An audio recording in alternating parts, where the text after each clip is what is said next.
Ah, qué emoción esta mañana. 1 de noviembre.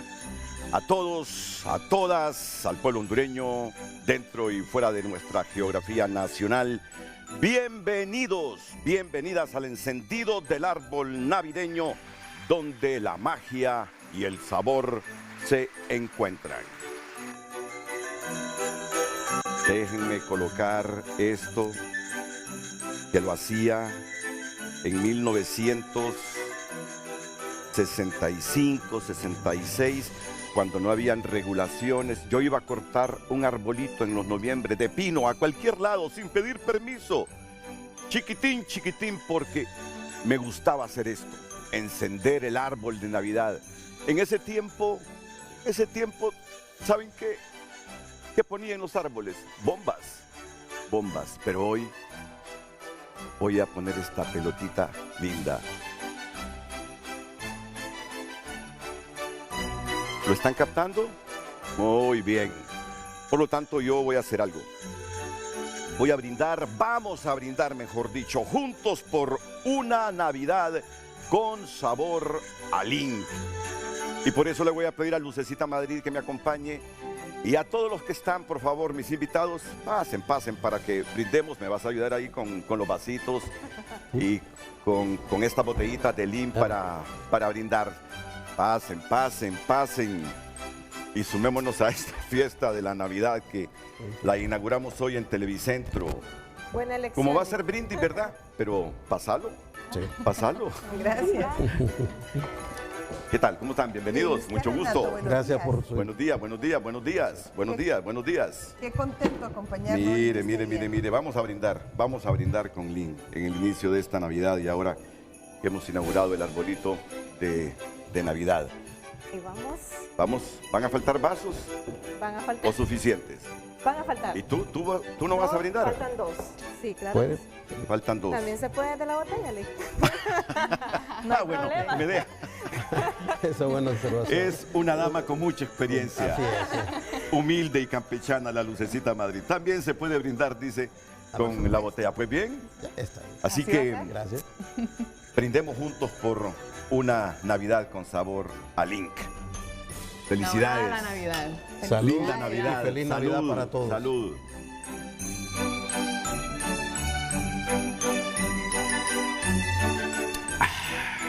Delicioso. Rico.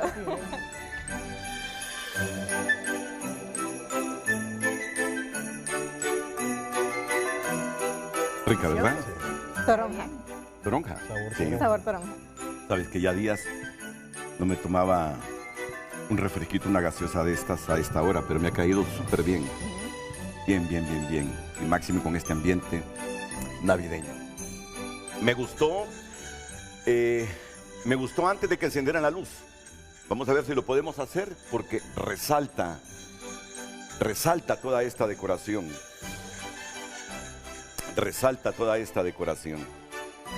Y por alguna razón, vamos a ver, por alguna razón esta mañana yo me levanté escuchando música cristiana, ¿sabes? Y la música de Marcos Witt. Marcos Witt. Sí, no sé Jesús Adrián dónde también. está mi teléfono celular porque hay una canción que me levantó el ánimo. Me levantó el ánimo, señá qué lindo se mira, Lucecita. Hermoso. Y mira, ¿cómo se llama esta canción? A propósito de las luces navideñas. De Marcos Witt, Enciende una luz. Enciende una luz. Me la cantaban en el colegio. ¿Quién? En mis maestros. ¿De Enciende veras? una luz. Tengo que seguir brillando. Sí. No lo he cumplido mucho, pero cada día es... No, espérate, que esta una canción es bella. oportunidad. Así, con esta luz tenue, así. Es que esta canción a mí me encantaba desde que salió. Y recuerdas, El micrófono, pues. enciende una luz. Déjala brillar. La luz de Jesús que brilla en todo. Así que te hacían cantar esta canción. Me la cantaban. Y la Navidad, ese es el propósito principal, licenciada. Sí, Que encienda la luz de todos nosotros y recordar el nacimiento de Jesús, que es el objetivo principal. sí. Porque la canción está inspirada en que esto no tendrá su fin si antes la gente en el mundo no conoce la palabra. Y hay millones de personas viviendo en lugares recónditos que no saben de la Biblia y que nunca han leído la Biblia. Y hasta tanto no la lean, esto no termina. Esa es, en esencia, el mensaje de esta linda canción. Muy bien, pues, ambiente navideño, felices, con el corazón limpio. Cada momento con un hálito de vida hay que aprovecharlo para pedir perdón y para arrepentirnos de las cosas que no hemos hecho correctas y que nos golpean la conciencia. Hay alguien que las perdona y está ahí arriba y está aquí abajo y está al lado mío, al lado de todos nosotros aquí, en cualquier lado. Así que aprovechemos esta temporada para reencontrarnos en valores y reencontrarnos con el creador del universo. Vamos a ir a la pausa y vamos a regresar con otro tema muy bonito relacionado con la infraestructura escolar y las iniciativas para construir escuelas, para mejorar escuelas. Y ya luego pasaremos a otro tema. Saben que ayer El Salvador anunció que en 7 años va a tener un reactor nuclear para generar 100 megavatios de energía. Yo me impacté cuando escuché esa noticia. ¿Lo van a lograr? Si lo logran, bien construido, bien protegido. Vamos a hablar de los alcances de eso, porque Honduras también anda con esa idea. Así que, interesante lo que sucede en la próxima hora con, ¿qué hora es, Lucecita? 7 y 9. En la próxima hora, 49 minutos. Así que, sigan con nosotros. Miren, atentos a eso del reactor nuclear que ha prometido El Salvador, que va a tener ya construido, instalado en 7 años para generar 100 megavatios de energía. Y ya Lucecita Madrid anda buscando ahí una información relacionada con los países que tienen reactores nucleares, la que tenía justo yo para imprimir. ¿Cuántos reactores nucleares? Si yo no me equivoco, en Centroamérica sería el primero. En Centroamérica sería el primero. ¿Dónde? No sé. No crean, ha surgido preocupaciones aquí en el país porque no saben dónde lo van a instalar. Desde Honduras solo se escuchan voces que dicen, cuidadito, lo instalan ahí en el Golfo de Fonseca. Porque con los reactores hay que tener sumo cuidado. Si no recuerdan ustedes Chernobyl y El Salvador y nosotros somos uno solo. Ya en unos minutos vamos a dar a conocer toda esa información. Porque antes les quiero decir que la Fundación FICOSA, la Agencia Internacional de los Estados Unidos para el Desarrollo USAID y SEDUC alcanzan la meta de remodelar 25 escuelas a nivel nacional. Por eso tenemos hoy a la vicepresidenta de Sostenibilidad de la Fundación FICOSA, Carla Simón, a quien doy la bienvenida. Ya brindamos, Carlita, o sea que vamos a pasar 2 meses buenos y en constante comunicación. Hemos comenzado bien esta Navidad. Gracias. Y la subgerente de la Fundación FICOSA, Selene Sánchez. Buenos ¿Qué días, tal, Selene? Renato. Bienvenida. Contenta, Buenos días. Contenta, gracias. Y ya les voy a decir de otros 2 invitados especiales que tenemos esta mañana. Ya se los voy a presentar, incluido un joven con una voz fuerte, posicionada, segura. Buenos días. Buenos días. Encantado. Ya les presentaré también a su abuelo. Carlita y Selene, cuéntenme cuál ha sido el impacto de la Alianza por la Educación y cuál ha sido el más significativo. Gracias, Renato. Primero que nada, nos sentimos muy contentos de poder estar hoy acompañándolo aquí en su programa. A todos los que nos están viendo en la inauguración de la Navidad para Televicentro, fue un brindis bien ameno. Muchísimas gracias. La Alianza por la Educación, Renato, fue una iniciativa es una iniciativa que promueve la embajadora de Estados Unidos, la señora Laura Dou, y en la cual el presidente de Fundación decidió de forma contundente apoyar. Fundación FICOSA ha venido apoyando la educación desde hace muchos años atrás, estamos cumpliendo 26 años, todo relacionado a la educación preescolar, vino esta invitación y dado ese compromiso y conciencia del impacto que tiene poder apoyar la educación del país, nos apuntamos. ¿Qué es lo que estamos haciendo? Hemos rehabilitado 25 centros básicos, más de 300 aulas y son 10.600 niños los que han sido beneficiados. El impacto verdadero está en la transformación que a través de este proyecto se ha logrado en las diferentes comunidades que hemos atendido. No quisiera ser yo quien le cuente la historia, quisiera darle paso a don Rómulo, quien es abuelo, alumno del centro, él fue alumno del centro, sus hijos estudiaron en el centro básico el doctor Esteban Mendoza, hoy sus de la nietos Kennedy, también ¿verdad? son parte del centro, Sí, sí, correcto, sí, de la sí. Kennedy, para que nos cuente su historia, porque al final creo que ellos son quienes han sido beneficiados con este proyecto tan importante de rehabilitación. Estos centros, Renato, fueron centros que tristemente se dañaron por el abandono durante la pandemia y también por Sí. todo el tema de las tormentas que nos azotaron en ese momento. Antes de escuchar a don Rómulo y a Jeremy, ¿qué reacciones se producen en las comunidades después de la remodelación de estas escuelas? Eso es lo más, podría decirle yo, el mayor impacto que recibimos, porque Fundación Ficosa, su actuar durante todos estos 26 años ha sido siempre de la mano de la comunidad. Y es que si no es así, esto no funciona, Renato. La comunidad es ese motor, ¿verdad?, que mueve, que impulsa. Siempre para nosotros es fundamental incluir a los docentes, madres y padres de familia, líderes comunitarios como don Rómulo, que ya dice, ya no tengo hijos, pero ahora tengo nietos, ¿verdad? Y también entidades locales. Fíjese que en el último centro que inauguramos en Juticalpa, Olancho, una entidad local incluyó que los privados de libertad apoyaran este proyecto específico ahí en el centro Armando Montes de Juticalpa. Entonces hemos podido ver durante mucho tiempo atrás, de 26 años que tiene la fundación, que este tipo de proyectos motiva no solo a la fundación, sino que a empresas aliadas que se unen también con nosotros. Tuvimos también el apoyo de otras empresas privadas que también dijeron, yo me quiero sumar. Y, por supuesto, entidades locales y, como le digo, la comunidad. Pues vamos a escuchar al abuelo de don Rómulo Cuello. de esta fecha, 1 de noviembre de 2024, con un inquieto y 20 nietos, pero Así qué es. bien que está canalizando la energía Jeremy Eduardo Cuello González, de 9 años, del 4º grado, sección 3. Don Rómulo Alberto Cuello López.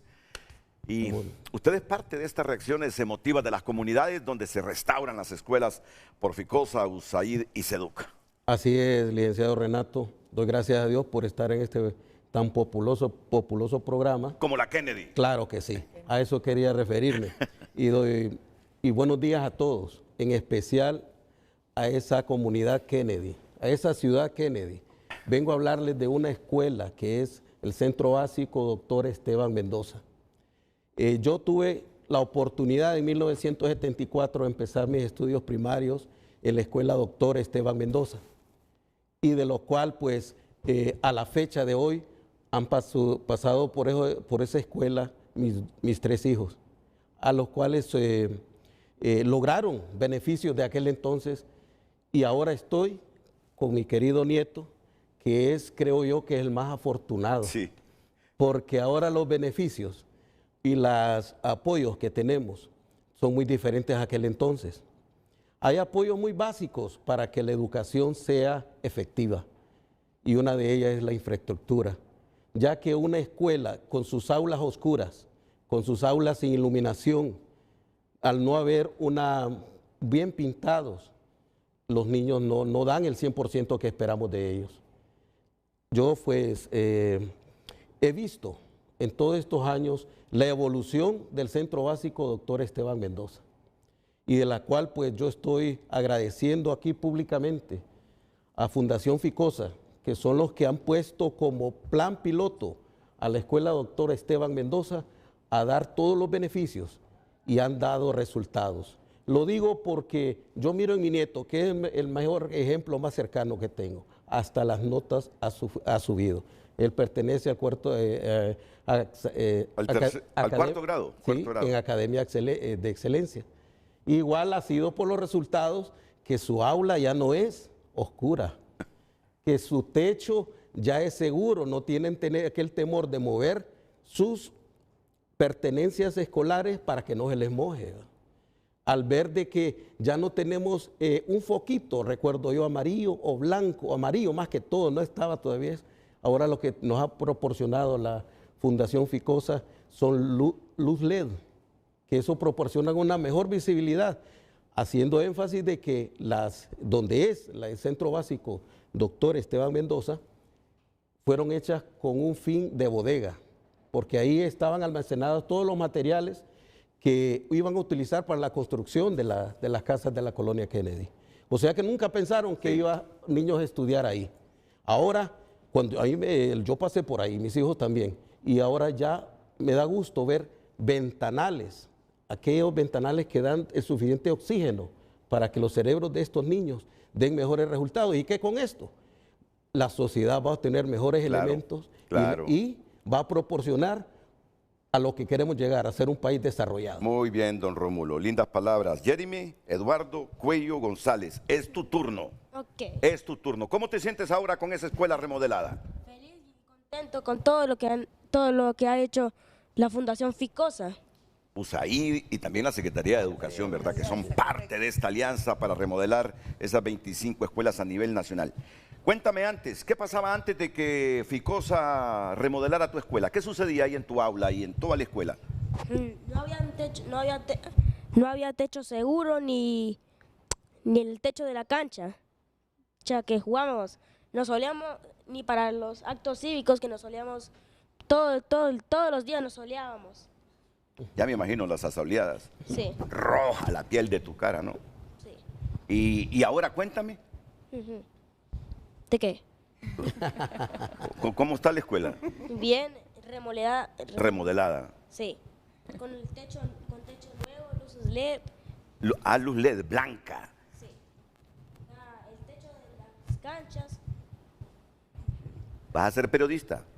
Así que desde ya prepárate para tener el micrófono así, a esta distancia, ¿eh? Ajá, cuéntame de tu escuela ya remodelada, ¿cómo es ahora? Ahora es bien bonita con todo lo nuevo. El techo, el suelo de la cancha antes era pura tierra. O sea que ahora tú te sientes mejor.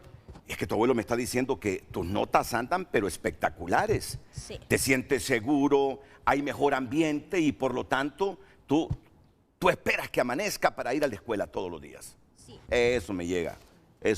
Qué bien, qué bien. Bueno, ¿y qué desafíos encontraron? Cuéntenme en toda esta actividad, como siempre, aunque se quiera colaborar, se generan problemas. ¿Encontraron algunos desafíos, algunos obstáculos? Gracias, Renato. ¿O no? Yo creo que, a ver, más que acentuar los desafíos, lo que queremos es hacer mención que este ha sido todo un proceso, trabajar con las comunidades, lograr conectar lo que estábamos haciendo con la real necesidad que ellos tenían. Para nosotros fue sumamente importante. Y algo que logramos en esta ocasión en particular es que las escuelas básicas que se rehabilitaron, Renato, están en las mismas comunidades donde ya estábamos atendiendo el preescolar. Entonces, era poderle dar al niño de preescolar entre 3 y 6 años la oportunidad de continuar su educación en una primaria, secundaria completamente habilitada para recibirlo ahí. Sí.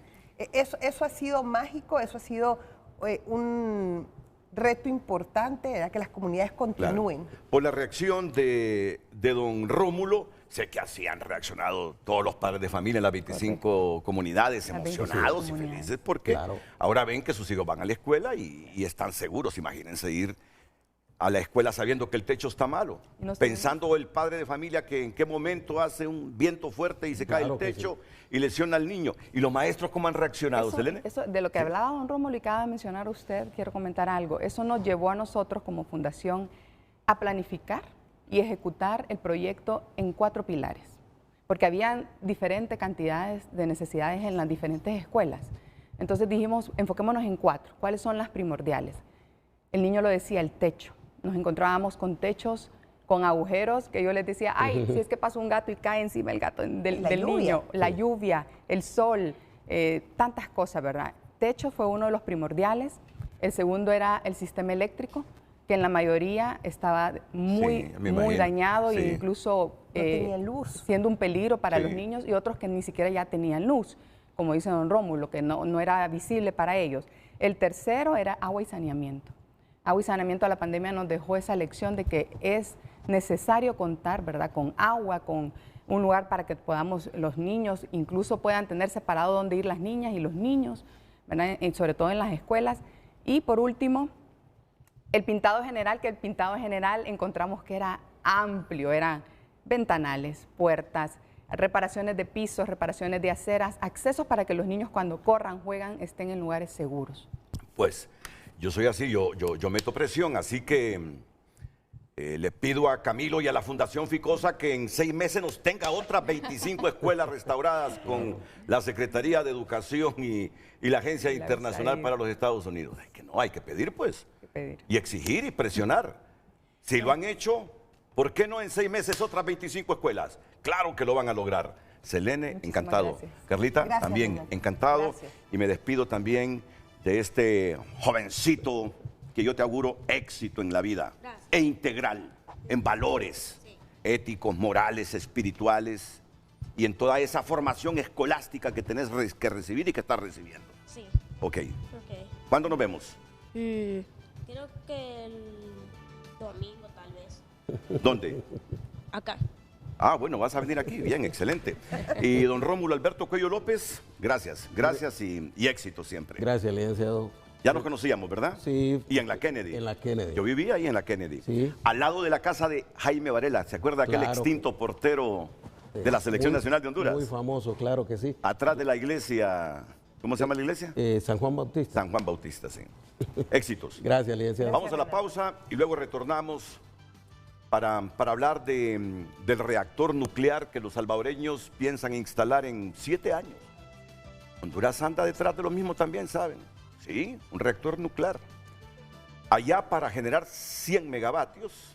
Ahí tenemos la noticia de prensa gráfica que la vamos a difundir en los próximos minutos porque tenemos un panel de importantes invitados para analizar esto desde la perspectiva de la generación de energía y además expertos en geopolítica, las repercusiones que tiene la instalación de un reactor nuclear cerquita de nosotros. Y un ancho es más grande que El Salvador. Sí, atentos. Ayer la prensa gráfica del Salvador publicó: primer reactor nuclear en El Salvador podría generar 100 megavatios de energía en el tercer día de la 9ª semana de la energía que se celebra en Asunción, Paraguay. El presidente del CEL, Daniel Álvarez, dio más detalles sobre el proyecto nuclear que impulsa el gobierno salvadoreño y por qué no apostó a otra energía. El primer reactor modular nuclear que El Salvador quiere tener en 7 años podría generar hasta 100 megavatios de energía, según dijo el director general de Energía, Hidrocarburos y Minas y también presidente de la CEL, Daniel Álvarez, al concluir su participación en la 9ª semana de la energía que se desarrolla en la ciudad de Asunción, Paraguay, y es organizada por la OLADE. A manera de comparación, la presa hidroeléctrica 3 de febrero, el Chaparral, tiene una capacidad de generación de 67 megavatios. En 7 años queremos llegar a tener el reactor de investigación, cuando menos, y después tener un reactor de potencia, afirmó el funcionario en su intervención en un panel que discutió el futuro de la energía nuclear en Latinoamérica. Los reactores modulares pequeños son reactores de menor tamaño que uno convencional que ocupan menos espacio. Se adquiere primero un SMR, que son las siglas en inglés de reactores modulares pequeños, de investigación para tener un proceso de capacitación y adaptación y luego se activa como un reactor de potencia.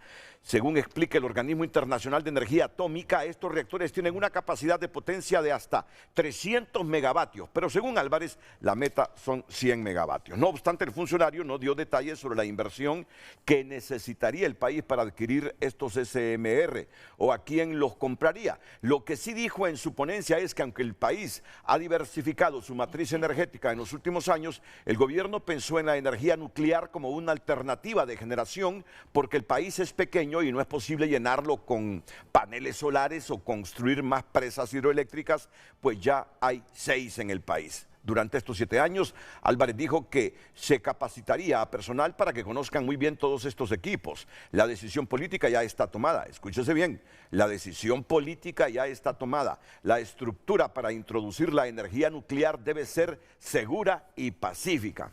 Eso esperamos. La Asamblea Legislativa aprobó la semana pasada y de manera express una ley de energía nuclear con la que también se crea el organismo para la implementación del programa de energía nuclear en El Salvador. Por su parte, Pedro Mafia, director de gestión institucional de la Comisión Nacional de Energía Nuclear de Brasil, otro de los ponentes del panel, explicó que en su país comenzaron con su primer reactor hace 67 años y no fue sino hasta 1985 que construyeron su primera central nuclear. En 2001 comenzaron con la operación de la segunda planta nuclear, o sea que Brasil sí las tiene ya. Sí. La generación nuclear representa el 2% del consumo eléctrico del país. Ahí está el problema. Sí, me imagino, solo 2%. Jorge Flores, director general de Seguridad Radiológica de la Secretaría de Energía de Honduras. Bienvenido, Lic, es un placer tenerlo. El experto en geopolítica, Federico Canales. Don Federico, qué bien tenerlo hoy de nuevo en Frente a Frente. Y también otro experto en geopolítica, don Germán Licona. Germán, bienvenido, buenos días. Buenos días, Renato, placer. Bien, gracias por estar aquí. ¿Y nosotros cómo valoran? Yo sé que ustedes están al tanto de todo lo que está pasando en esta temática en la región. ¿Cómo la valoran? ¿Qué repercusiones tiene esto? ¿Qué hacemos nosotros? Alguien me dijo ayer que Honduras ya ha pensado también en un reactor nuclear. Si lo ha pensado, ¿cómo va esto? Explíquenos, por favor, licenciado.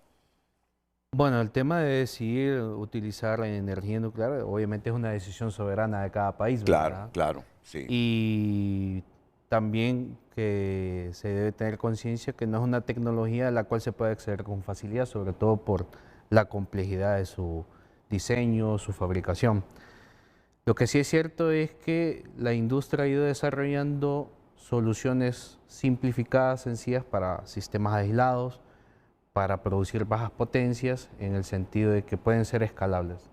Precisamente eso es lo que El Salvador en su intención está pensando, y creando una capacidad de a poco escalable, ¿verdad?, en función de su demanda de energía, pero sobre todo también ganar experiencia. En el caso de Honduras, también a través de un documento denominado Política Energética Nacional, existen 2 líneas objetivos, que uno es plantearse la posibilidad de valorar, hacer los estudios y también divulgar cuáles son las ventajas de tener esta energía en el país, para establecer un consenso nacional y que naturalmente, si es aceptada, pues se inicien los procesos para traerla.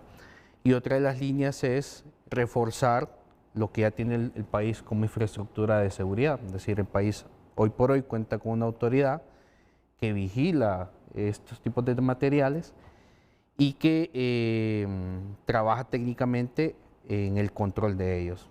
Naturalmente, pues al escalar esa introducción de esta tecnología en el país, se deben crear más capacidades, es decir, más personal especializado en la vigilancia, más especialistas que puedan darle mantenimiento a estos equipos, que sepan detectar fallas, ¿verdad?, que sepan hacer simulaciones, y un conjunto de elementos que requieren no solo operatividad, sino el uso seguro. Así que, en términos generales, son programas que requieren muchos años para ganar de experiencia, aunque tengamos de alguna manera los profesionales, se requiere conocer la situación en la que estas tecnologías se van a introducir en el país. Y bueno, es un programa que pues toma muchos años. En el caso de El Salvador están hablando de 7 años. Sí. Un programa nuclear puede tardar de 25 a 50 años su implementación. Ahí está la experiencia de Brasil. Toma muchos años, ¿verdad? El Salvador quiere ser la excepción y acortar en 7 años esto. Sin embargo, pues lo que se quiere aprovechar también es la experiencia de los países que han desarrollado, ¿verdad?, que lo tienen más materializado. Y obviamente, pues ese es un mercado que ellos están explorando, es decir, traer esta tecnología en base a la experiencia. Lo que sí es cierto es que en la región pues nosotros no tenemos la cantidad suficiente de especialistas y pues nos tocaría recurrir a la ayuda de estos países. Y ahí es donde está, digamos, alguna barrera, ¿verdad? ¿Qué países están en la disposición de embarcarse en ayudarnos en este tema, verdad? Mire, si estuvieran en campaña electoral en El Salvador, yo diría, ese es un globo sonda del presidente Bukele para ganar votos y posicionarse política y electoralmente en El Salvador. Pero es que ya pasaron las elecciones y es un hombre muy popular.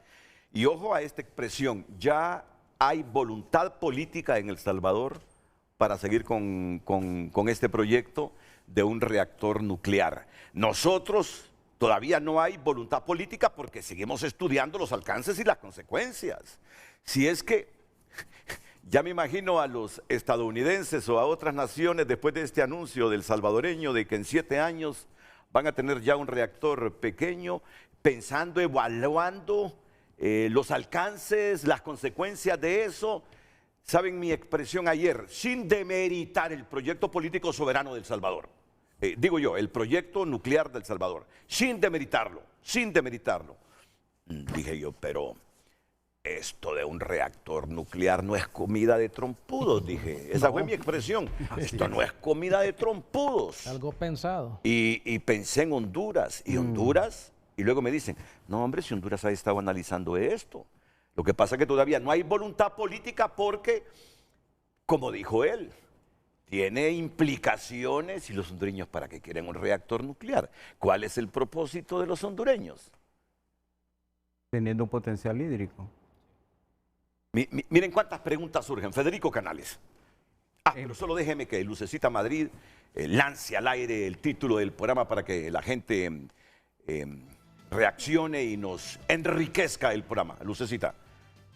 Buenos días, usted puede opinar como cada mañana en base al tema del día.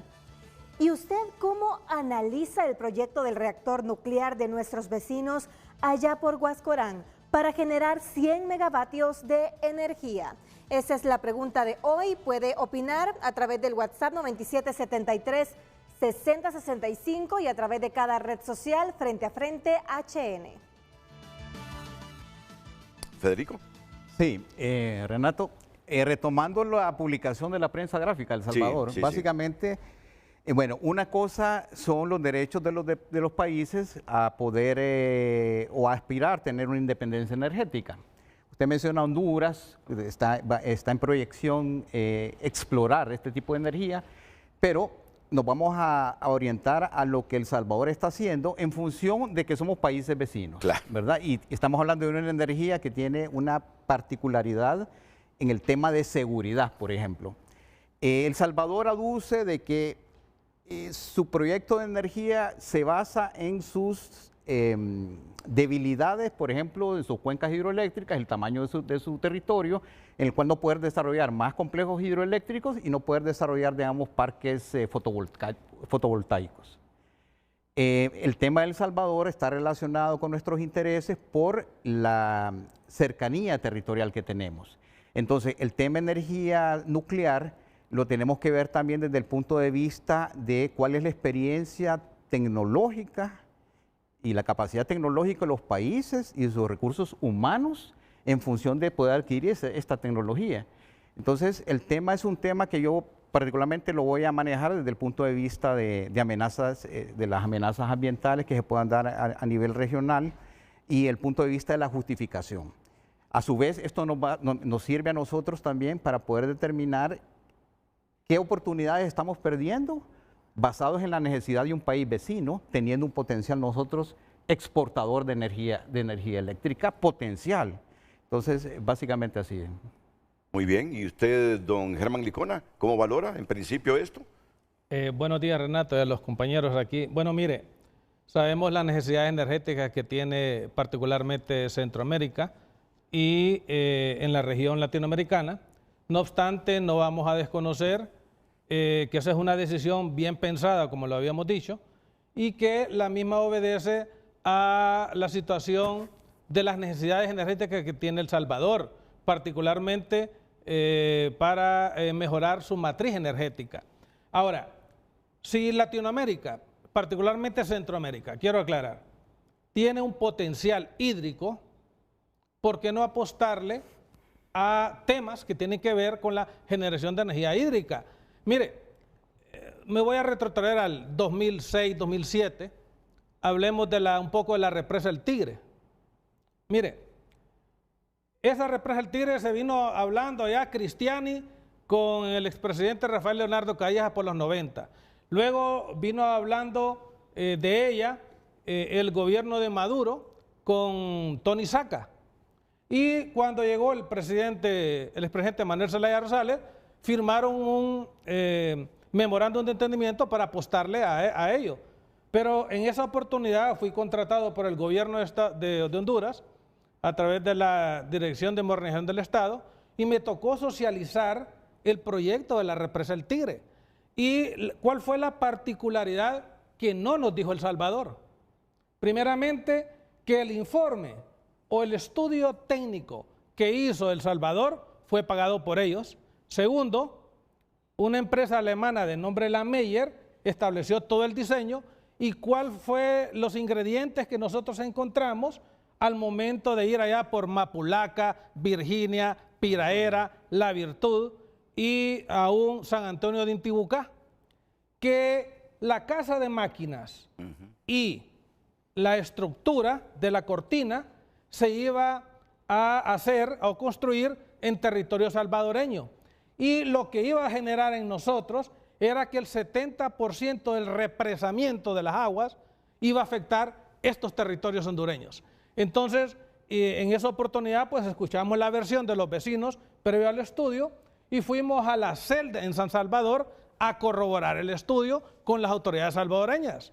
Y nos dimos cuenta que era un proyecto que no beneficiaba los intereses de Honduras. En ese sentido, hoy vemos una iniciativa en la cual San Salvador le está apostando a generar energía atómica cubriendo ese déficit de un 26% que tiene en su matriz energética, pero más aún teniendo las posibilidades. Ahora, no vamos a desconocer que el cambio climático ha reducido las fuentes de agua, particularmente del EMPA, y aún la degradación de nuestro territorio por la deforestación a mansalva, que ha reducido que las fuentes que en su mayor parte se producen en Lempira, en Intibucá, ya no llegue el mismo volumen de agua donde ellos resienten. Solamente con el río Lempa, San Salvador tiene 4 represas y el Tigre hubiera sido la quinta,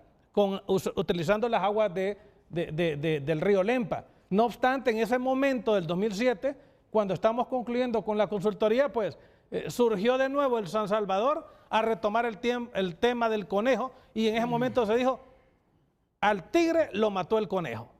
Entonces, haciendo un poco de retórica, vemos que los riesgos de tener un 26% de cobertura con energía atómica, eso nos podría generar un impacto negativo a los vecinos. Si retomamos los temas que tienen que ver con Chernobyl, los temas con Japón, donde han tenido riesgos y problemas, ¿verdad?, de fugas, y como bien compartíamos hoy en la mañana, solo Chernobyl afectó a la redonda 500 kilómetros. ¿Cuánto está Tegucigalpa de Huascorán? Y en el caso que haya un problema de fuga, esos son los riesgos que estamos viendo. Pues claro, hombre.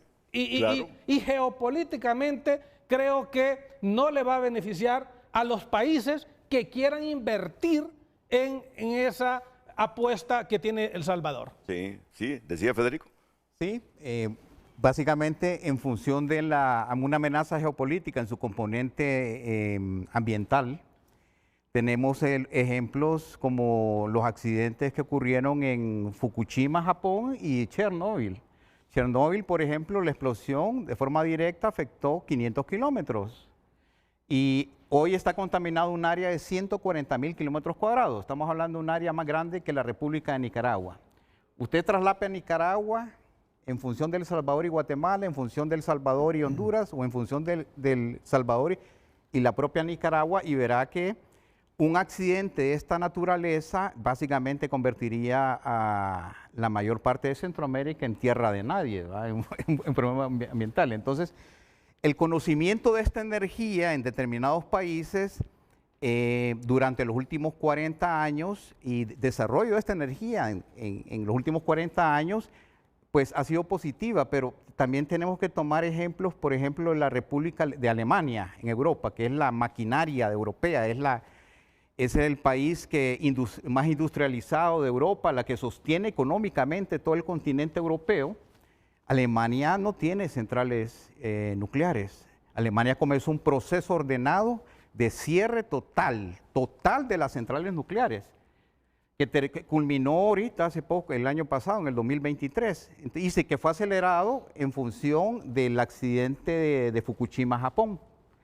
Entonces, bajo un proyecto alemán de poder sustituir, por ejemplo, la producción eléctrica a base de carbón y a base de energía nuclear, por considerarla básicamente peligrosa y considerarla también fuera de ciertas ventajas que pueda tener, considerarla también una amenaza a nivel de control tecnocrático, político, ambiental, en función de los residuos, la administración y manejo de los residuos radioactivos de las centrales nucleares.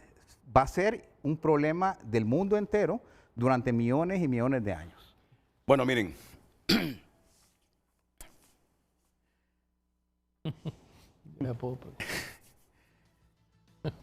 Primero, es una decisión soberana de El Salvador, ¿verdad? Totalmente. Correcto. Hay que respetar su decisión.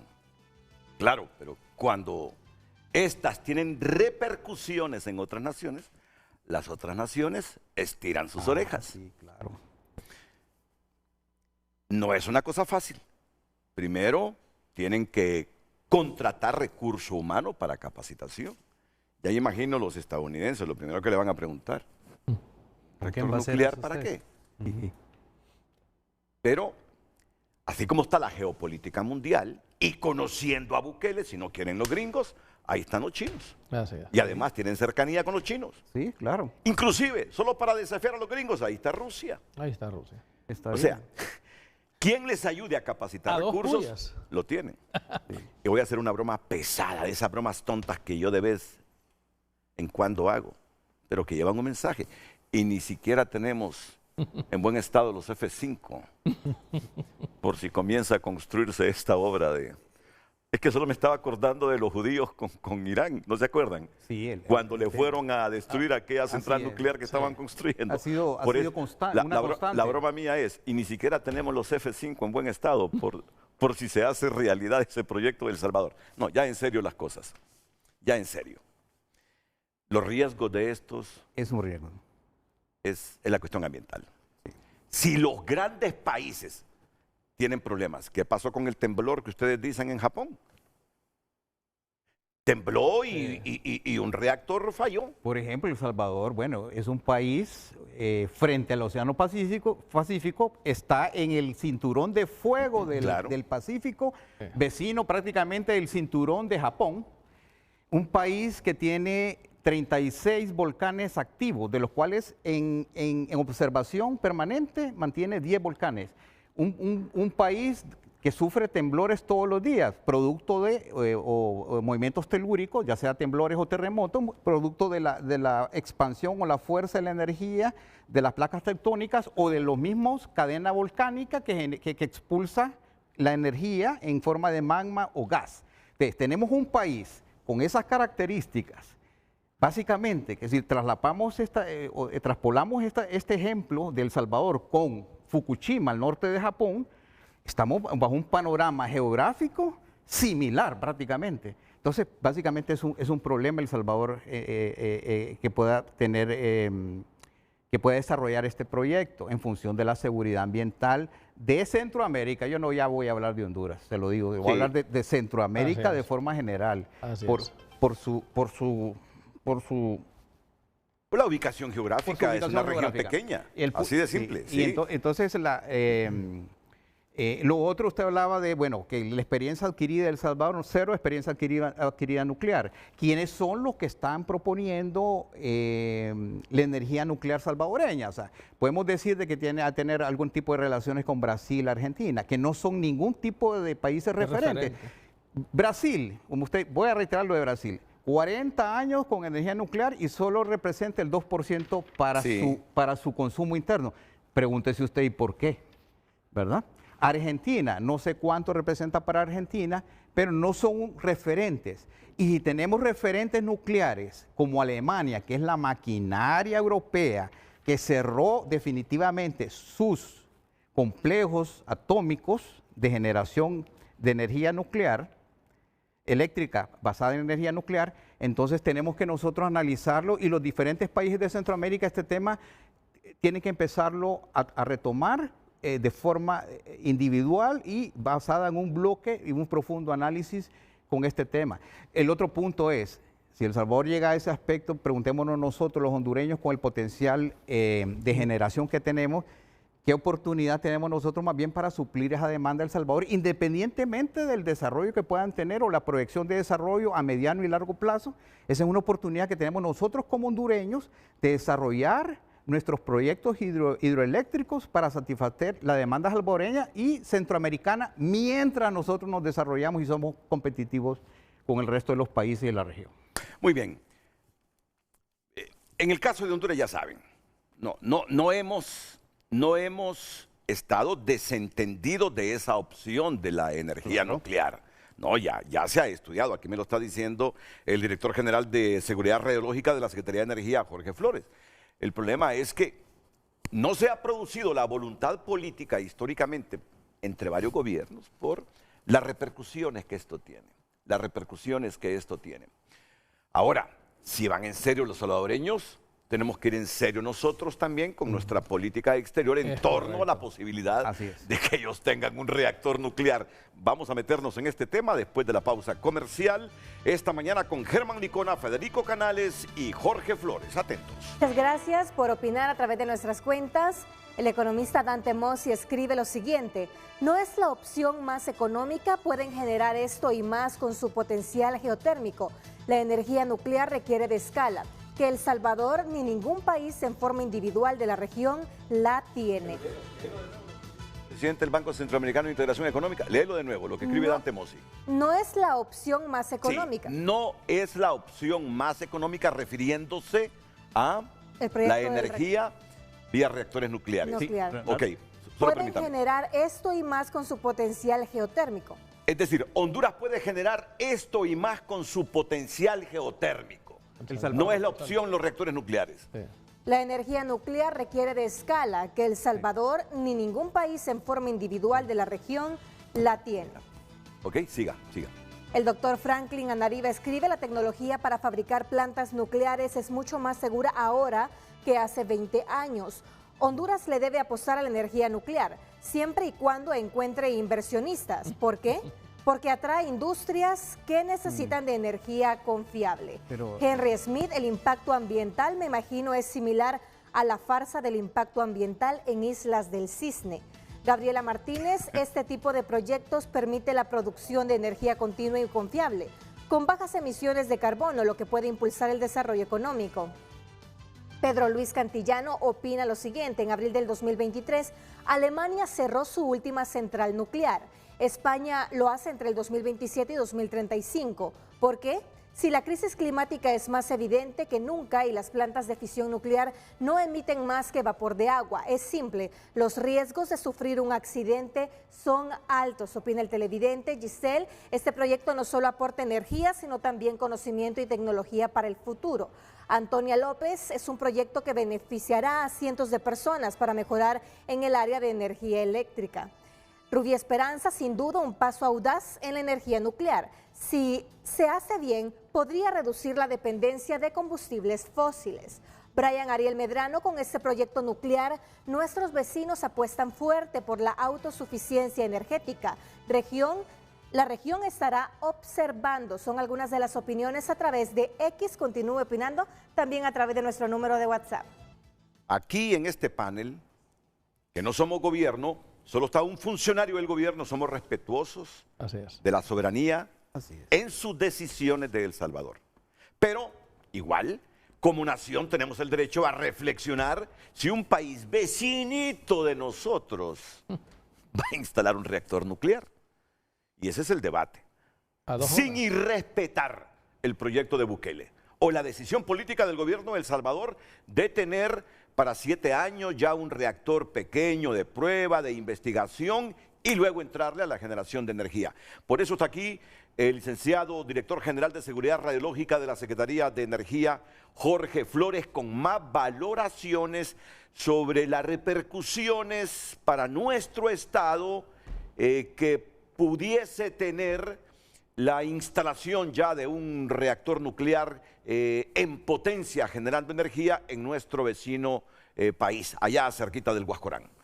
Bueno, Renato, yo quiero evocar nuevamente el ejemplo de El Salvador, ¿verdad? Sí. Lo que está sucediendo. Lo hemos estado platicando. Este es un paso calculado de parte del gobierno de El Salvador. Es un paso calculado. Es un paso calculado. Es decir, la voluntad política para instalar exacto, este reactor. Ellos saben que es una tecnología que es compleja, que tiene sus matices en seguridad, que naturalmente no va a tener acceso inmediato y que obviamente tienen que hacerse de un socio que les instruya. Y ese es exactamente el mismo paso que nosotros desde la Secretaría de Energía hemos estado estudiando, valorando, es decir, con quién vamos a trabajar esto, porque tiene implicaciones internacionales. ¿Qué implica desarrollar energía nuclear en un país? No solo acceder a la tecnología y tener recursos humanos, sino también comprometerse geopolíticamente desde la posición de que se va a usar de manera pacífica. Y El Salvador, en esta proposición que está haciendo y que está desarrollando, se ha comprometido con el OIA, el Organismo Internacional de Energía Atómica, a suscribir varios tratados, que eso implica no solo compromisos a nivel económico, sino también crear estructuras para la vigilancia de estas tecnologías, establecer bases que generen confianza, porque los países, como decían los colegas, que han desarrollado esta tecnología tienen experiencia, y si van a permitir que países de esta región accedan a ella, quieren garantizar condiciones. Y eso no solo ocurre con la tecnología nuclear, eso ocurre con equipos que se utilizan en el área de la salud. Es decir, por ejemplo, en el programa de cáncer, que se necesitan equipos de cobaltoterapia y aceleradores, Honduras no puede acceder a estas tecnologías si antes no demuestra que tiene la capacidad para su manejo, para su vigilancia y para el control. Es decir, no es una adquisición antojadiza, hay que crear las instancias y eso es lo que precisamente en la política energética se va a estudiar, crear esas condiciones. Y si esas condiciones requieren recursos y la formación, pues ¿cuánto tiempo va a tomar? Y estamos en la capacidad, porque como dicen en los comentarios, ¿verdad? Existen otras alternativas energéticas. El punto es saber por qué. Renunciar a la energía nuclear tiene que ser bajo la perspectiva técnica, es decir, no la queremos porque no es viable en este momento, o porque no tenemos la capacidad económica para desarrollarlo, o porque no tenemos ni los agentes ni los actores necesarios en el país por soberanía para poder tenerlo. Pero tiene que ser una decisión basada en un consenso nacional, donde renunciamos o la aceptamos, pero bajo criterios técnicos, ¿verdad? Basados en la experiencia. Y El Salvador lo está haciendo a través del OIA. Ellos se están asesorando. Ellos, de hecho, tienen un acuerdo donde el OIA les está facilitando las conexiones, los socios, la información necesaria para poder acceder a esa tecnología. Hoy por hoy, la tecnología que está accediendo El Salvador o que pretende tener, tiene una tradición en seguridad que es equiparable a la de la industria aeronáutica. Incluso más. ¿Por qué? Porque el impacto que ha tenido esta tecnología, ¿verdad? Y los accidentes que se han dado y que perfectamente pudieron ser prevenidos, ¿sí? Más no las situaciones, digamos, lo que le sucedió a Japón. Sí. Fue una situación, un temblor fue fuerte. un temblor, ¿verdad? Sí. Pero que se ha incluso estipulado la tesis que ellos pudieron, ¿verdad?, haber planteado esta situación y se pudo haber prevenido. En síntesis, es una industria donde se trabaja en la seguridad y es uno de los elementos propios del desarrollo de la energía nuclear. ¿Sí? Yo no digo, porque a mí me gustaría, ¿verdad?, como físico, como científico, que Honduras tuviese esa facilidad, ¿verdad?, de poder acceder a esta tecnología porque crea otros alcances a nivel de desarrollo técnico. Pero es una decisión que no solo compete a los científicos, también es una decisión de carácter social, ¿verdad? ¿Qué impacto? Porque también hay que pensar en las comunidades donde van a estar estos reactores, ¿verdad? ¿Cómo se va a informar? ¿A qué van a tener acceso? ¿Qué facilidades? ¿Qué ventajas, verdad? La necesidad de energía está ahí. Y yo lo que puedo decir, ¿verdad?, al menos en este foro, es que la energía nuclear no va a desaparecer. Va a haber una demanda, porque las energías renovables van a tener su pico de demanda, y de hecho hay estudios que demuestran que incluso hasta las tecnologías que se utilizan para la extracción de minerales y todos los insumos que requieren de energía renovable también producen contaminación radiactiva. Nadie habla, por ejemplo, o no se conoce mucho, ¿verdad? Es mejor decirlo así, que por ejemplo para los paneles solares, para la extracción del silicio también se remueven tierras raras y eso genera la integración de radioactividad en la superficie. Para la generación o la producción de aerogeneradores, para los imanes de neodimio, que son imanes compactos y de alta potencia, también se remueven esas tierras raras. El carbón mucho más, ¿verdad? La contaminación que genera. Entonces, todas estas tecnologías, por ejemplo, las baterías de litio, vienen a generar otros escenarios donde se integran estas contaminaciones, ¿verdad?, que no se han todavía... Ahora, usted se ha preguntado por qué Alemania cerró todos sus reactores nucleares y deja el carbón, que es contaminante. ¿Qué influyó en los alemanes para cerrar los reactores nucleares? Y dejan el carbón, y conociendo a los europeos, y especialmente a los alemanes, donde hay un partido verde fuerte, dejan el carbón. Eso es una decisión meramente, obviamente, soberana, pero también tiene un matiz político, ¿verdad?, donde obviamente pues la sociedad alemana ve no con buenos ojos la tecnología nuclear, y después de ver lo que sucedió en Japón, obviamente dicen, nosotros no queremos confrontarnos con una situación de ese tipo. Pero usted me dice, y algo que me impactó es que la seguridad de las nuevas tecnologías para construir reactores nucleares están casi a la par de la industria aeronáutica, cada día más seguro volar. A ese nivel ha llegado, y de hecho hoy por hoy hay 80 patentes que se están desarrollando. Si se está haciendo es porque hay un mercado, Renato. Es decir, hay una necesidad a suplir. Y los países que lo han desarrollado, Francia y Estados Unidos, de hecho el mismo Departamento de Energía de Estados Unidos publica los estudios que ha autorizado para que estos reactores comiencen en la etapa experimental. Ya hay reactores funcionando de este tipo, de los que está optando El Salvador, SMR, que son reactores pequeños, donde se están haciendo pruebas y se ha demostrado que su mismo diseño compacto, confinado, ¿verdad? Porque lo que hay que tener en mente es que lo que El Salvador está optando no es una planta completa, ellos lo que están visualizando es adquirir una tecnología compacta y que está confinada, que es pequeña, es decir, es básicamente, si la batería, digamos, de un vehículo tiene este tamaño, que representaría la planta nuclear, ellos están optando por una opción más pequeña, pero más compacta, con un diseño más robusto. Esas características le confieren determinados elementos de seguridad. Tampoco quiero descartar, ¿verdad? Ni quiero decir que sea lo más seguro, ¿verdad? Porque se necesita preparación. El accidente, por ejemplo, de Chernobyl ocurrió por un abuso de la tecnología.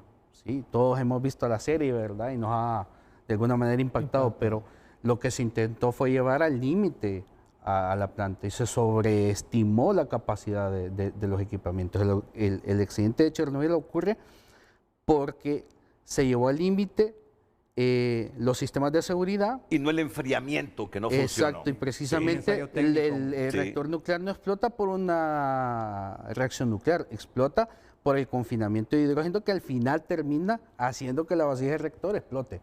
Pero propiamente el accidente de Chernobyl ocurrió primero por una serie de desafortunadas decisiones a nivel humano, ¿verdad?, que llevaron al reactor a un estado que no soportó y bueno, terminó provocando el accidente que conocemos. Miren, y yo quiero recalcar en esto, porque somos una región tan pequeña y con las tecnologías de comunicación ahora no descarten que hasta el mismo Nayib Bukele nos esté viendo en este momento. A ver cómo reaccionan los hondureños con este anuncio ayer en Asunción de que queremos instalar una planta pequeña, un reactor nuclear pequeño para generar 100 megavatios de energía. No. Para nada que demeritamos, cuestionamos o nos metemos en una decisión política y soberana de El Salvador. Y bien por su creatividad, y bien por dar estos pasos que, según nuestro director general de Seguridad Radiológica de la Secretaría de Energía, son calculados. debidamente hechos, bien pensados dentro de las perspectivas de desarrollo de ellos. Pero como nación tenemos que reaccionar y preguntarnos, ¿un reactor nuclear en El Salvador?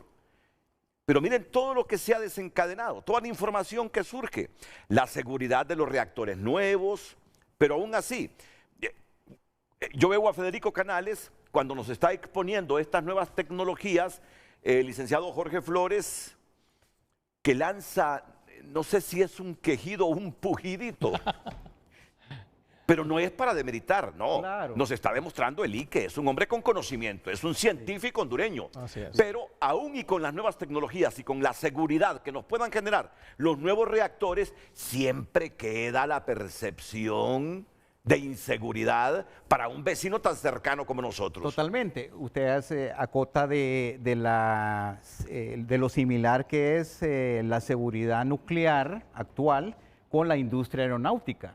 Bueno, analicemos también un ejemplo, ¿verdad? La industria aeronáutica, los aviones, por lo general, el 90% son errores humanos. Chernobyl fue un error humano, un ensayo mal hecho. Y el segundo, en el caso de la aviación, tenemos el aspecto meteorológico.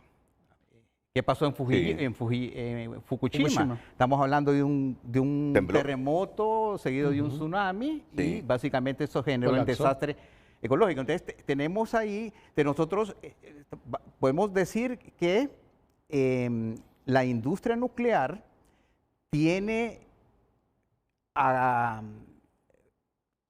unas amenazas potenciales para el ambiente y para la vida humana superiores al resto de la producción energética de los componentes hidros o en forma general, energías renovables. Otra cosa que usted menciona es el tema de, bueno, los beneficios de una energía. Si podemos comparar nosotros los beneficios ambientales en lo que son los proyectos hidroeléctricos en función de lo que genera una planta de generación nuclear, podemos ver que el tema de los residuos nucleares es un tema de contaminación por millones y millones de años para el planeta, fuera de la seguridad que implica esto. Y el tema también de los costos, que hay que estar bien claro en esto, pues, o sea, podemos ver nosotros que podemos analizar que, por ejemplo, hay energías como la energía fotovoltaica, que tiene un precio menor a la energía eólica y a su vez menor al que la energía nuclear. Porque el hecho es que la energía nuclear también no es barata, ¿verdad? Y está bien sujeta también a otros aspectos, que es el control tecnocrático, como uno de los factores que Alemania tiene ahí para haber desactivado sus 18 plantas nucleares, siendo la potencia económica europea, está ese aspecto tecnocrático. El aspecto tecnocrático que conlleva precisamente ese proceso largo de tener personal altamente capacitado y por ende tener un personal exclusivo para la explotación energética de una fuente para un país determinado. Desde ahí estamos hablando que el campo general se reduce en cuanto al control y eso traslapa también el aspecto político y de influencia de los países, fuera de ese gran temor sobre los accidentes que han ocurrido. Alemania es un ejemplo claro, independientemente del aspecto netamente ideológico, de cómo ellos han llevado y han determinado el peligro de esa energía. Y a tal grado que dejan otra fuente de energía que es contaminante, pero súper contaminante como es el carbón. Del medieval, básicamente del correcto, carbón. Entonces, en función de los intereses de El Salvador, que tiene su derecho a aspirar a su independencia energética, en función de eso y de tener este proyecto ya encaminado con una ley aprobado de forma rápida, ¿verdad? Y haciendo las gestiones de forma dinámica en cuanto a sus relaciones de gestión con los entes de energía latinoamericana y de países amigos como la Argentina, etcétera, etcétera, que no son, para mí, son referentes en función de nuestro campo latinoamericano, pero a nivel mundial no tienen el peso específico de una Alemania, un Japón, una Francia.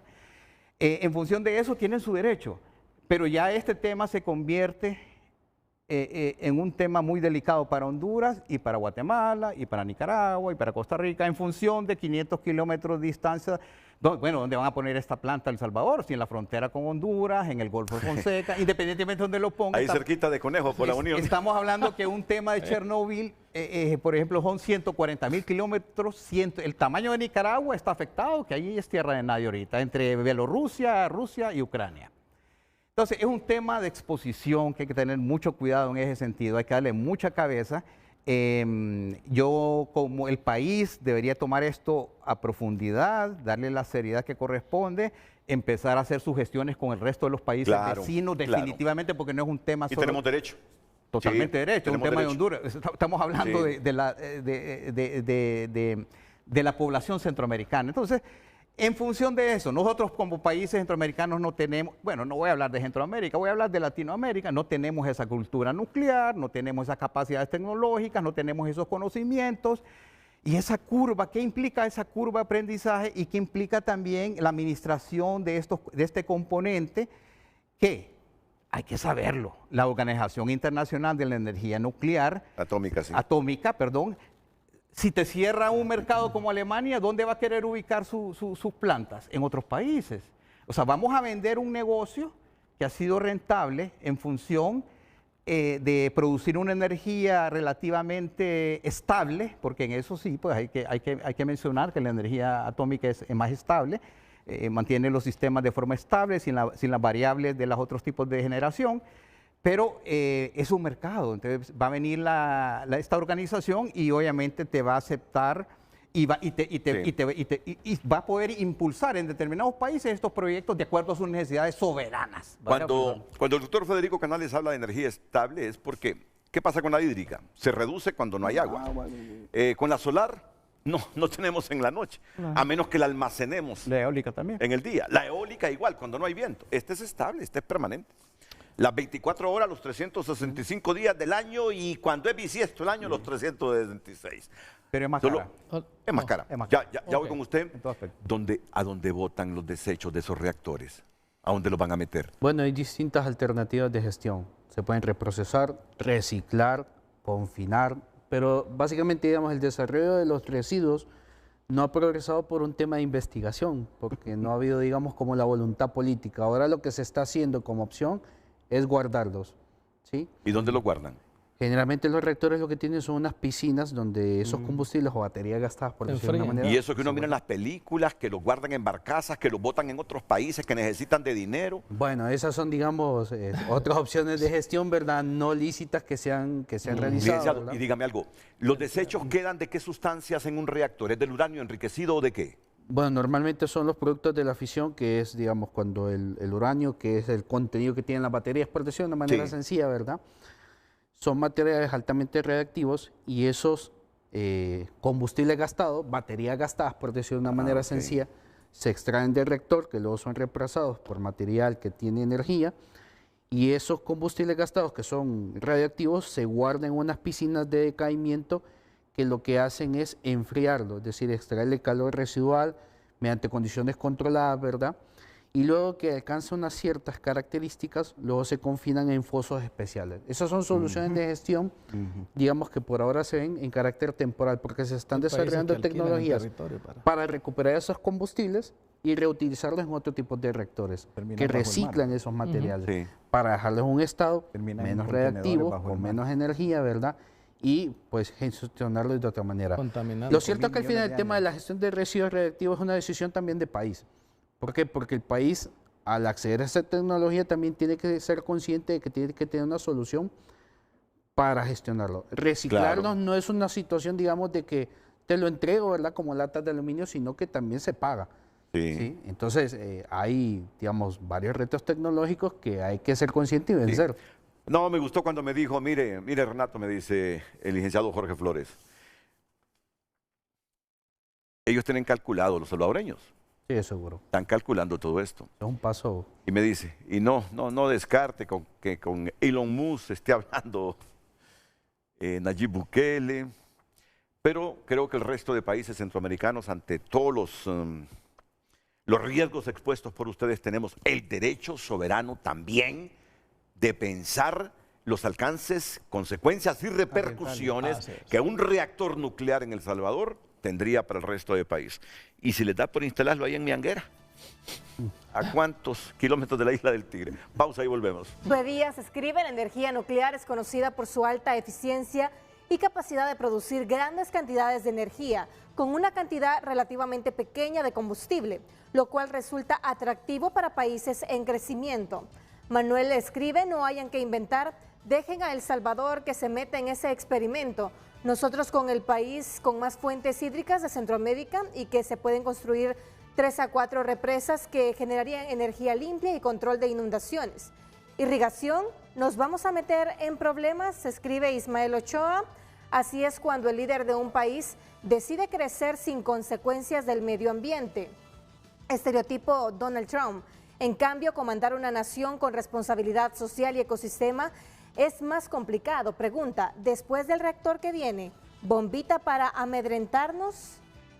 Ivette Ordóñez escribe: sinceramente me parece una gran obra si se llega a construir en el hermano país, pero también energía nuclear conlleva un enorme riesgo. Recordemos lo que pasó en Japón. Bernardo Enrique: la verdad no creo que sea muy buena idea. La zona sur sufre muchas actividades naturales como temblores, etcétera, que puede desencadenar un desastre nuclear. Son algunas de las opiniones. Continúe enviando sus comentarios. Bueno, saludamos a nuestra empresa hermana HRN, 91 años.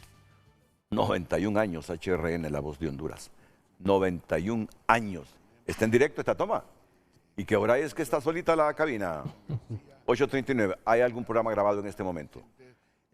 Desde ahí transmite Juan Carlos Barahona. Eunice. ¿Perdón? Eunice López.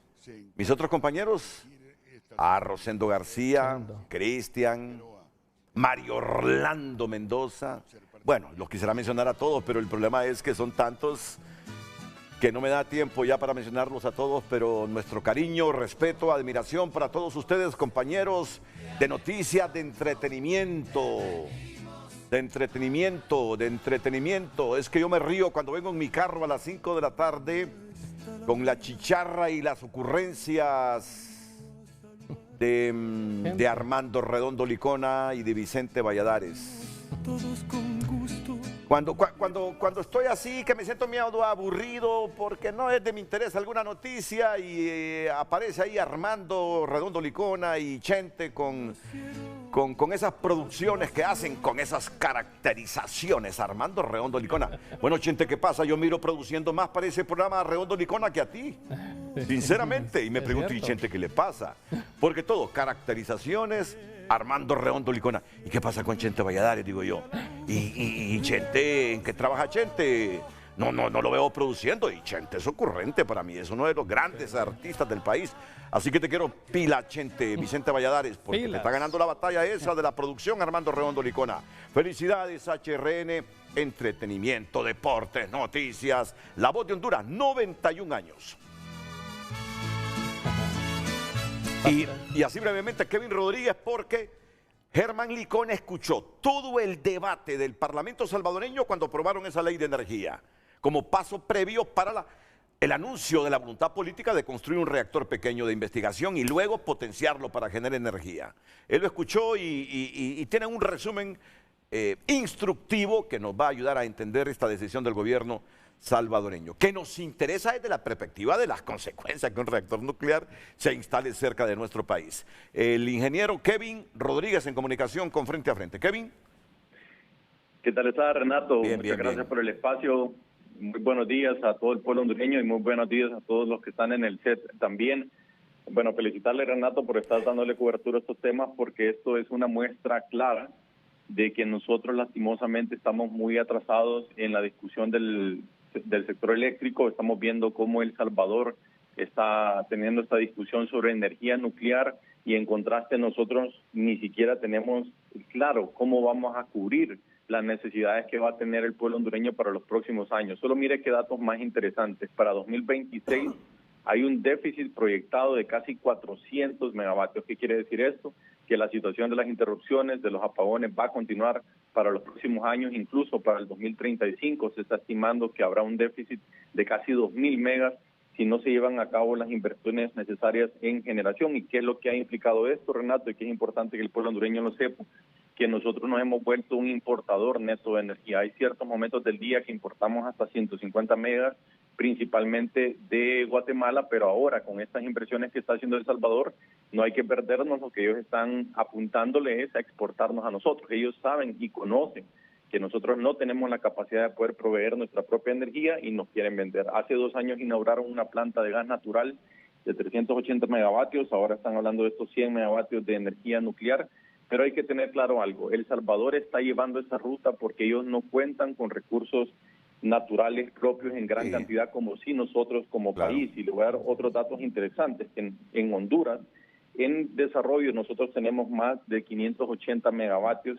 de energía renovable. Estamos hablando de casi 300 megavatios de potencial en energía hidroeléctrica, 150 megas eólica, 120 megavatios solares y 11 megavatios de biomasa. Hay que tener en cuenta que nosotros tenemos esa riqueza, ese es nuestro petróleo, la generación renovable. El Salvador está tomando esas decisiones porque no cuentan con el recurso que nosotros tenemos en este momento, pero también hay otros elementos que hay que tener en consideración, Renato, y es que en El Salvador han logrado esa inversión de una planta de gas natural de 380 megavatios por el tipo de mercado que ellos tienen. Sería interesante ver cómo El Salvador tiene más de 3 empresas distribuidoras de energía eléctrica, es un sector 100% privado, es decir, las empresas distribuidoras son privadas, los generadores son privados y no tienen ese sistema como el que nosotros tenemos en este momento. Y otro dato también que hay que decirlo, Renato, y es que no podemos nosotros tener una discusión en Honduras de cómo podemos atraer esa inversión cuando tenemos lamentablemente una empresa que es la ENE con pérdidas de 38 millones de lempiras diariamente y es el único que paga. A los generadores que están actualmente se les deben más de 12 facturas, 22 mil millones de lempiras en deuda. Y por último tenemos también esa situación de la Ley de Justicia Tributaria que dentro de su borrador contempla eliminar totalmente la ley de incentivos a la generación renovable. Entonces nosotros tenemos un tesoro, un potencial que es nuestro petróleo, que es la energía renovable, que permite bajar costos para la población hondureña y estabilizar la tarifa. Sin embargo, mientras tengamos el modelo que tenemos en este momento, mientras estemos hablando de ese tipo de situaciones con leyes que vienen a desincentivar la inversión, vamos a seguir dependiendo de otros países. Y en este caso vamos a tener, si El Salvador lleva a cabo esa planta, hay que tener claro que ellos nos van a vender a nosotros, vamos a ser dependientes, Renato, de El Salvador para nuestra seguridad energética, y eso creo que es importante también conversarlo. Pero muy bien, Kevin, está buena la reflexión, porque imagina todo lo que estamos debatiendo hoy, el colmo de los colmos sería que en unos 10, 12 años le estemos comprando esa energía nuclear a El Salvador. Después de la pausa, porque ya tengo la presión. Gracias, Kevin, después de la pausa. Y también la intervención de Germán Licona. Buenos días. Interesante ver cómo nuestros vecinos apuestan por la energía nuclear. Será clave monitorear la seguridad y el impacto ambiental. Keilin Pineda describe tantas formas de generar energía. Los reactores necesitan agua para el enfriamiento. Países que llegan a temperaturas bajo cero y otros se enfrían con agua. Y Huascorán tan caliente y los desechos tan fácil sería que generen energía hidroeléctrica con tanto río que hay, escribe. Hugo Javier Corrales, si ni un bien incautado podemos cuidar, peor para que podamos cuidar con todos los riesgos que implica una planta nuclear. Muchas gracias por haber enviado sus mensajes. Federico, para que luego nos exponga ahí algo que tiene que me parece va a enriquecer el programa, Germán Licona también. Sí, Renato, quería opinar que, bueno, totalmente de acuerdo con la exposición de Kevin Rodríguez, en función de que de la falta de visión del país, de los gobiernos, diferentes gobiernos, que nos perdemos en aspectos ideológicos, no nos enfocamos nosotros en asegurar el desarrollo, la disponibilidad de energía para un país para efectos de poder avanzar en su desarrollo económico. Por ejemplo, el Producto Interno Bruto de Honduras es 31 mil millones de dólares y producimos 2.600 megas. El Salvador tiene un Producto Interno Bruto de 35 mil millones de dólares y produce 2.400 y pico megas. Guatemala tiene un Producto Interno Bruto de 105 mil millones, o sea, 3 veces lo de Honduras y El Salvador, y tiene una producción de 5.300 megas. Entonces, hay una relación proporcional entre la producción energética y el desarrollo de los países, del Producto Interno Bruto del país.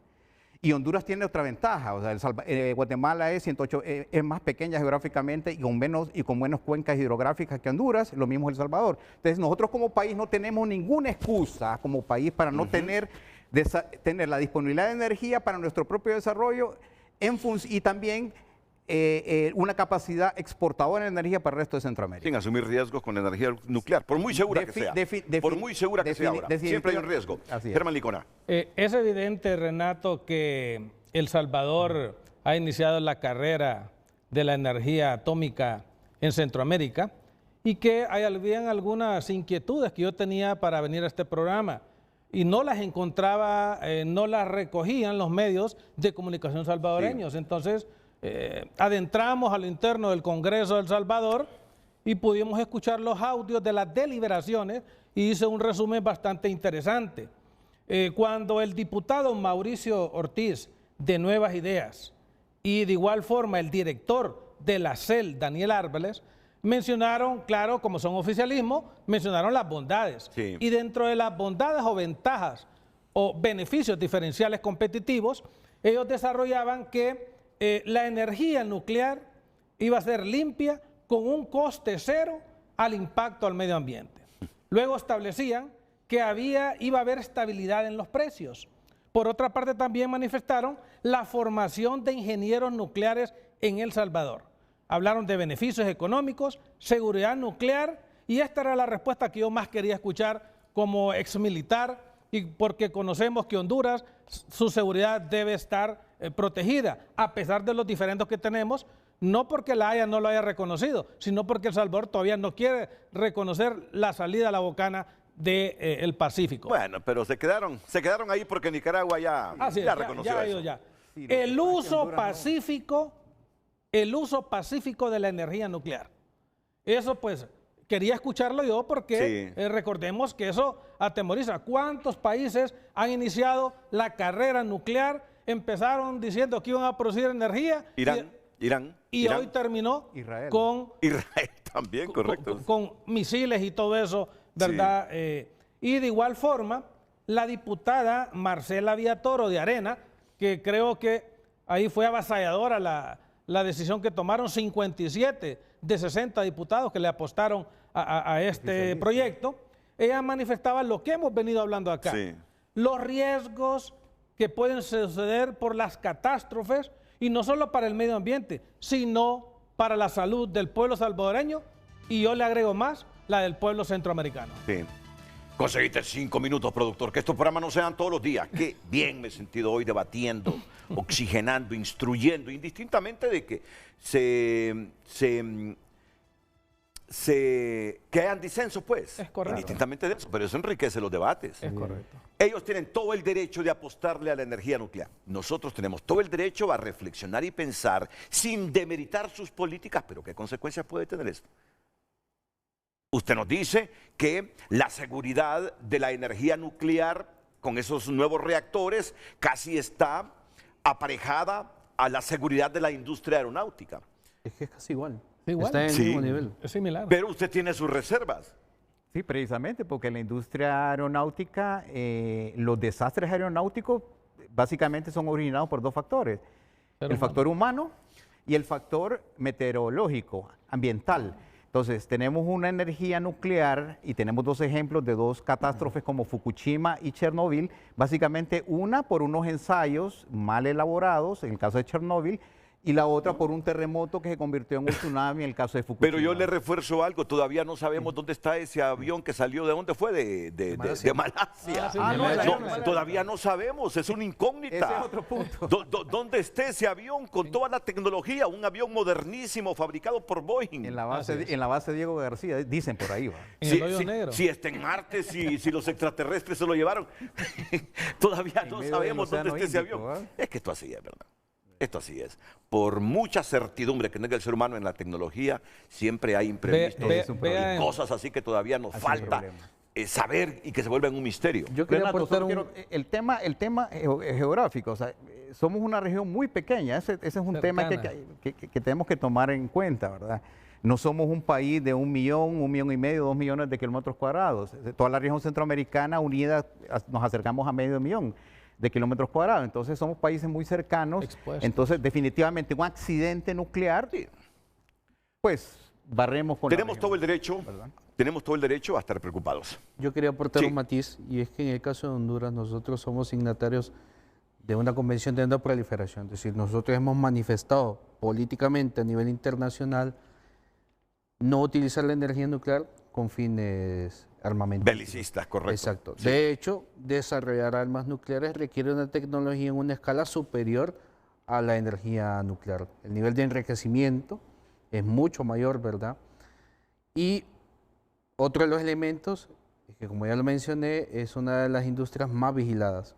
Es decir, no es una vigilancia estrictamente del país y de los productores, sino también de los países que se preocupan por eso. Es decir, si nosotros aquí lo hiciéramos, El Salvador estaría preocupado. Sí, obvio. Y tendríamos que rendirle cuentas totalmente, sobre así es. cómo vamos a implementar esta tecnología. Sí. Así que, como le digo, yo considero, ¿verdad? Amén de todas las dificultades tecnológicas que pueden enfrentar, de que esto es un movimiento muy calculado, basado en evidencias y estudios que han hecho y muy probablemente asesorados. Así es. Y vuelvo con la broma pesada, o la broma tonta, como dice mi hija. Hay que tener aceitaditos esos F5. Pausa. Voy a concluir este frente a frente, después de todo lo que hemos tenido al inicio, cosas bellas, luego energía nuclear, con la noticia del día a propósito de los 91 años de HRN. Reacciona Chente Valladares. Ay, sí. Reacciona Vicente Valladares. Le llegó al corazón, al hígado ese gancho a Chente. Produzco Cocinando con Doña Doris, produzco Calimán, produzco La Leyenda, produzco el Peluquerito, produzco una radionovela, produzco La Comandancia, La Chicharra de los Recuerdos, La Casita de los Chismes. Con la misma fuerza y compromiso que aquel día en que nació. Y me dice otras producciones que tiene. Saludos, mi querido Renato. Siempre lo estoy viendo. Un fuerte abrazo. Lo que pasa que yo no le pongo el sello, las características que hago a las parodias. Saludos. Bien, Chentillo. Ya sabía que te producía. Pues póngaselas, porque uno parece que quien trabaja ahí es Redondo Licona y no usted. No, pero sabe, Chente, como el bromista y nos hace reír, es que yo siempre vengo en carretera como a las 5 de la tarde y los escucho, la chicharra de HRN, ¿verdad? Entonces, me entretiene. Es una broma, Chente. Ya, como no sella sus caracterizaciones, solo Armando Redondo Licona, entonces mire, uno cree que usted no trabaja. ¡Pilas! ¡Pilas, Chentío! En los 91 años de HRN La Voz de Honduras. Gracias, Lick. Ha sido un interesante programa. Gracias, Federico. Interesante. Germán, interesante. A todos, muchas gracias. Buenos días.